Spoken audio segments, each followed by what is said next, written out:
Nah, kembali ke pertanyaan semula tadi ya. Saya kira gini, kalau kita mempelajari sejarah-sejarah ilmuwan Islam itu rata-rata polimath. Polimath itu serba bisa. Tapi semua diawali dari filsafat memang. Rata-rata polimath kita di dalam Islam itu rata-rata adalah filsuf. Al-Kindi, Al-Farabi, Jabir Ibnu Hayyan, termasuk Ibnu Khaldun itu juga dikenal sebagai filosofer juga. Apalagi Jalaluddin Rumi, Ibnu Rushd, Al-Ghazali, semua perdebatan yang luar biasa antara Al-Ghazali dan Ibnu Rushd itu sangat epik pada zamannya. Ada tahafud al-falasifah, ada tahafud at-tahafud yang kemudian mengilhami Santo Thomas Aquinas membuat Summa Theologica, itu luar biasa. Artinya inilah ilmu pengetahuan. Dan kalau kita melihat sejarah-sejarah ilmuwan Islam yang rata-rata polimath, artinya tidak ada dikotomi sebenarnya antara agama terutama Islam dengan sains.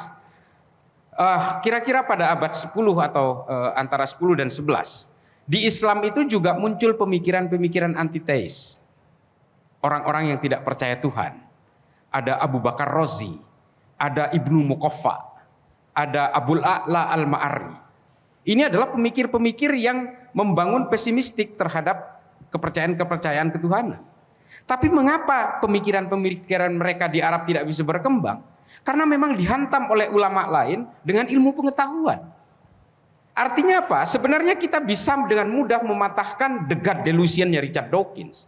Kita bisa begitu mudahnya mematahkan pemikiran-pemikiran Stephen Hawking tentang Big Bang Theory and the making of the universes dan seterusnya, pemikiran-pemikiran antiteis mereka sebenarnya bisa.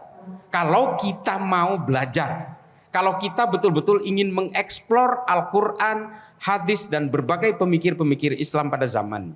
Coba bayangkan, Jabir Ibnu Hayyan pada zamannya, pada abad ke-12 itu, dia sudah menemukan teori oksidasi dan fermentasi yang dimana orang di seluruh dunia belum memikirkan itu. Baru kemudian orang bisa memikirkan teori fermentasi itu setelah Jabir Ibnu Hayyan membuat prototipe.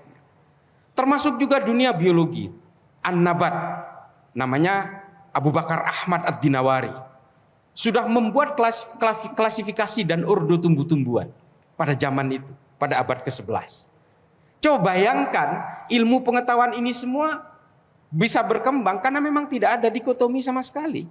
Ada seorang ulama dari Mosul namanya Al-Mausuli membuat satu generated musical instrument dari seluruh Timur Tengah yang kemudian dikompilasi dan mengilhami Al-Kindi untuk membuat notasi dasar musik di Arab, yang kemudian melahirkan De Ortu Sintiarium tadi.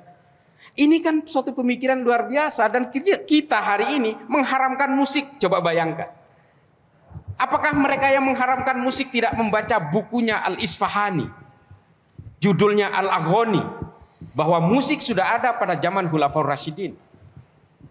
Ini kan sebenarnya adalah pemikiran-pemikiran eksklusif yang pada akhirnya adalah melakukan prejudice terhadap orang Islam yang lain, bahwa mereka murtad, mereka kafir karena mereka berbeda dengan saya. Dan kemudian ilmu pengetahuan kita betul-betul terpuruk, tergantikan oleh orang-orang yang hari ini betul-betul fokus kepada ilmu pengetahuan, seolah-olah ada kontradiksi antara pemikiran-pemikiran sainteisme dan ateisme.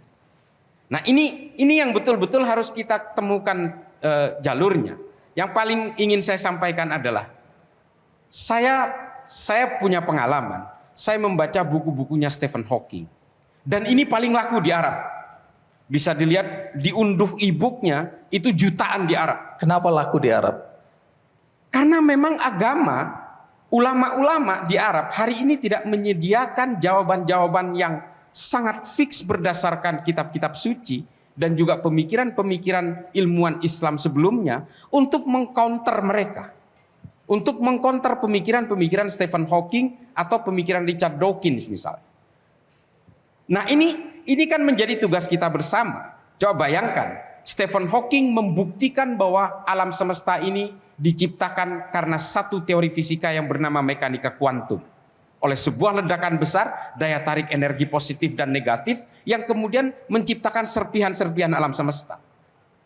Ada ulama yang melawan ini? Gak ada. Coba bayangkan, padahal di dalam Al-Quran semuanya komplit. Dari mana saya tahu? Karena saya baca bukunya Syekh Muhammad Thohir bin Asyur. Bahwa teorinya Stephen Hawking dan teori penciptaan alam semesta yang dikutip di dalam Al-Quran itu sebenarnya sama, hanya beda istilah saja. Kalau Syekh Muhammad Thohir bin Asyur menyebutnya al-ittisal wal infisal, penyatuan dan pemisahan. Bahwa teori terciptanya alam semesta karena daya tarik oleh energi yang bernama air dan energi yang bernama petir. Beda majas saja sebenarnya. Dan ini harus dieksplor lagi. Nggak ada pertentangan sama sekali. Yang menjadi pertentangan, seolah-olah bertentangan adalah karena kita orang-orang beragama ini lupa terhadap ilmu pengetahuan dan kita lebih sibuk untuk menghakimi orang lain. Dan sibuk menghitung dosa orang lain. Kalau mau tepuk tangan boleh. Jelajahi cara baru mendapatkan informasi. Download Metro TV Extend sekarang.